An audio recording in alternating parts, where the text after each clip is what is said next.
name is Jamie Rue. It's like 12 o'clock at night and I just finished Life and Death, Twilight Reimagined. Alright, so if you were under a rock yesterday, or I guess, yeah, yesterday, because it's like 12 o'clock now, you do not know that this book came out as the 10th anniversary edition of Twilight, but guess what? Guess what? Along with it came a gender-swapped version of the book, and I exploded. I have been on Twilight rants all day. That's just been all I've been doing because I've been searching for this book everywhere. Oh my god, okay. So I made my mom take me out of school during lunch to go like drive me around town to try to find it, but then we couldn't find it, so we had to go sort of out of town to go to a bigger store, like a Target, and buy it because not paying $21 for this at Barnes & Noble because Barnes & Noble's really expensive. Basically, my overall experience of this book was I was on an acid trip. I literally think I was on drugs while reading this book. Everything was so strange and surreal, and you feel like you have entered an alternate universe, which basically that's what this is, but you feel like you're there and it's weird because, oh, look, I've been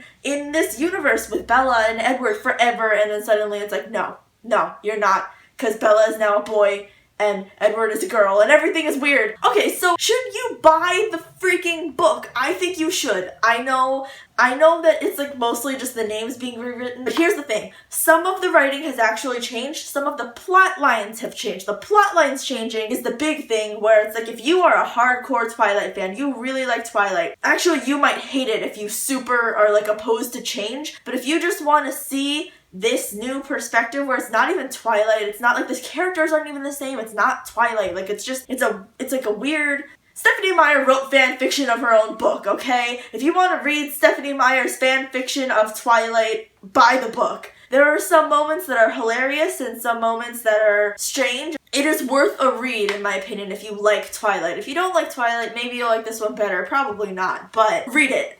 It's just, all I can say is read it. And now, here's something I can mention that doesn't have spoilers. Bella's name is Beaufort? What kind of name is Beaufort? I know, okay, so a friend of mine was oh, but Beau means beautiful in some language.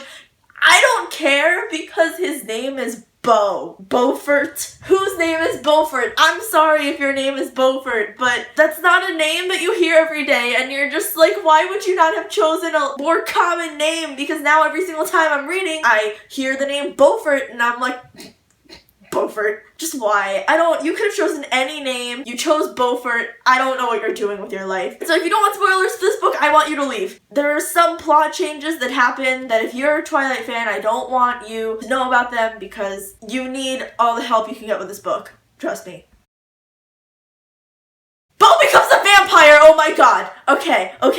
I have read so many fan fictions where Bella becomes a vampire in the first Twilight book, and this happens, sort of, a little bit, except it's not Bella, it's Beau, but I don't know what was happening in my brain the whole time. I think I was imagining the original characters. I couldn't do it. I couldn't imagine everyone as a boy and a girl flipped. I just couldn't do it. But, that's okay. I survived this weird acid trip that I was on because Bella got turned into a vampire at the end, and there was a confrontation with the wolves. Stephenie Meyer literally wrote a fan fiction of her own novel, okay? That's what this is, because some of the moments, especially that went off on a weird tangent, but in any case, I was super pumped for it, and I got it, and I read it, and I don't know what is going on with my life. Beau confronting Taylor, that moment, that was super fan fiction-y. You cannot tell me that if you have read a Twilight fan fiction about kind of rewriting Twilight that you have not seen some kind of thing where Bella confronts Tyler about prom. That is what happens in this novel,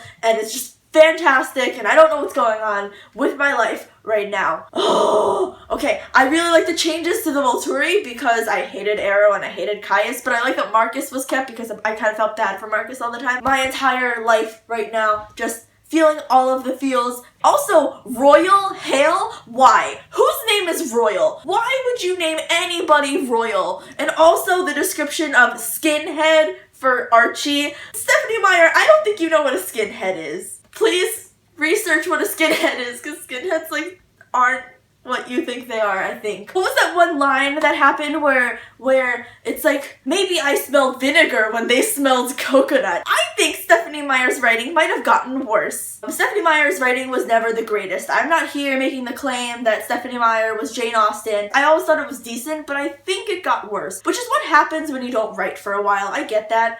But come on, maybe I smelled vinegar when they smelled coconut? You cannot be serious with that line. I hope she wrote this in a way where she was trying to make fun of herself, because if not, I'm concerned. The Port Angeles scene was so much better in this book. I don't know if it's because they avoided the uncomfortable topic that was mentioned in the first book, or if it's just because they added some, because she did add stuff, and I think that the added things in that scene actually made it better. I really liked that. So I liked the Port Angeles scene better. I kind of almost wish that they kept it as like Beau almost got raped though, because it would have kind of done this like weird thing where no one thinks that guys can get raped, and that's not true. And so just if someone in popular media had acknowledged that, that would have been kind of nice, but that didn't happen. I really like the change to the meadow scene, that Edith just steps out into the sunlight and you don't cut right to they're already laying down. It's Beau's just like, oh my god, you're so beautiful, you're literally a goddess. I just like that scene. I'm just fangirly a little bit. Personality changes. Beau was interesting in a way that's not the best. What I really liked about Bella was that she was kind of like fiery, feisty in the first book especially. Beau has none of that. Beau's just not fiery at all. He's really hesitant, but he's more upfront about things than Bella was. Like, Bella wasn't one to just go up and confront Tyler Crowley, right? Like, she contemplated running him over with her car. No, what Beau does is he just walks straight up to Taylor and confronts her, sort of. Bella never would have done that, and that's a very distinct line where Beau is less grating on your nerves. He has less of a grating personality than Bella did, but he's also more upfront about things, and I don't know that this makes him better. Edward would have reacted much worse to Bella changing than Edith did for Beau changing. Like, I think that what Stephenie Meyer did was she made Edith a little bit more chill than Edward was, because Edward definitely would not have reacted the way that Edith did. Edith was with Beau from the start and making sure that he was okay and everything. I think Edward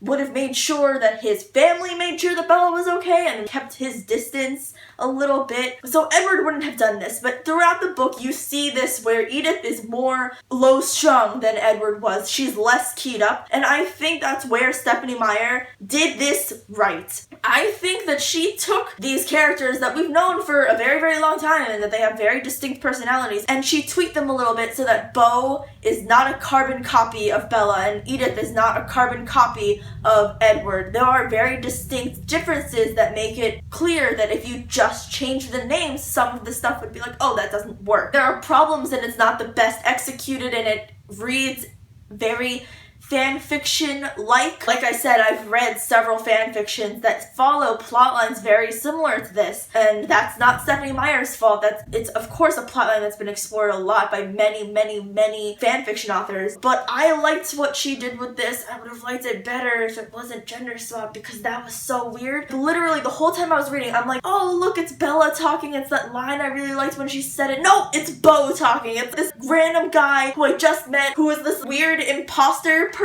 Get out of my face. That is what I felt through the whole book, where I'd be lulled into thinking I was reading Twilight and then boom, you're not reading Twilight, you're reading something else. You know when you're about to fall asleep and then you feel like you're falling out of bed? You know what I'm talking about? That's the feeling I had continuously throughout the book. I literally felt like I was on drugs. I was in some kind of alternate dimension. I had no idea what was going on. I don't know. The whole thing did some weird thing in my brain.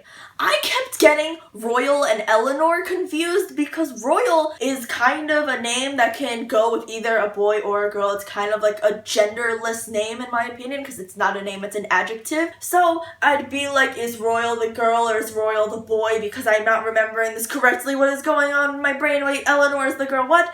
Who is Eleanor? Was Eleanor who was the other character that started with an E? I don't know what's going on. That was my whole experience reading anything about Eleanor or Royal, because when when I was reading about Jessamine and Archie, I was like, alright, I got this. Like them, I got very distinctly. I had no problems with Kareen, I don't know how to pronounce, Dr. Cullen. I had no problem with her. I had no problem with Ernest. I had very few problems with everyone else, but Eleanor and Royal just gave me the hardest time. I had no idea what was going on. Also, can we talk about this cover? This cover that literally looks like it's part of a fan fiction series on fanfiction.net, and it's the cover photo that they're using. Why is there a green apple? And also, why is the font different? Look at the font here and look at the font here and tell me that they're the same, because they're not. This is a sans serif font. This is a serif font. The serif font was prettier. What is this? This looks like a really, really weird, really bad fanfiction cover. I'm sorry, I don't like it. Where's my color scheme of white, red, and black? Where'd it go?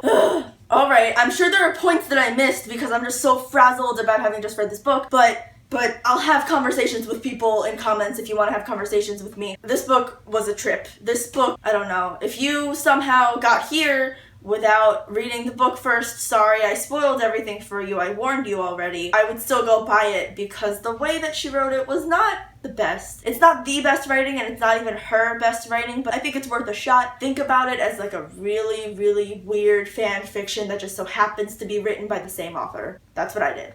I'm gonna go edit this review now. Bye.